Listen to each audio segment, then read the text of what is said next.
Hello friends, তা ইউটিউবে প্রথম ভিডিও পোস্ট করার পরে ভাবলাম আরেকটা ভিডিও বানাই, যেহেতু এখন গাছের উপরে বসে আছি।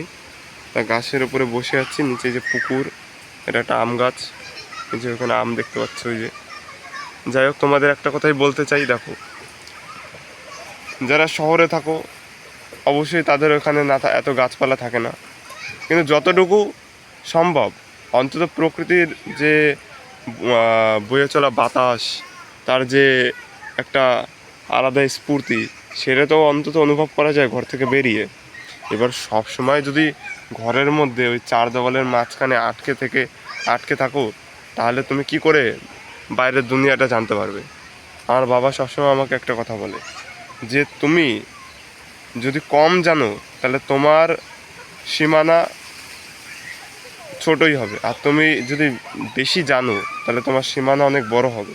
মানে এক কথায় বলতে যাচ্ছে যে যেমন একটা কুয়োর মধ্যে যে ব্যাঙ, সে কুয়োটাকে নিজের পৃথিবী ভাবে, আর কুয়োর বাইরে যে সমুদ্রে বা নদীতে থাকে সে পুরো পৃথিবীটাকেই নিজের ঘর ভাবে। সেরকমই একটা বিষয়, তুমি যেখানে থাকছো সেটাই হচ্ছে তোমার আসল সারাউন্ডিং। তুমি যদি ঘরের মধ্যে থাকো তাহলে তোমার ঘরটাই তোমার জন্য সীমাবদ্ধ, তার বাইরে তুমি কিছু ভাবতে পারবে না।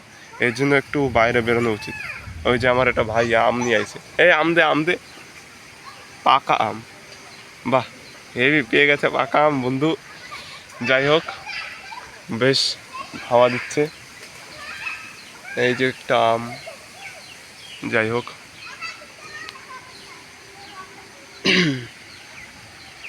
এই যে আমি বসে আছি এখানে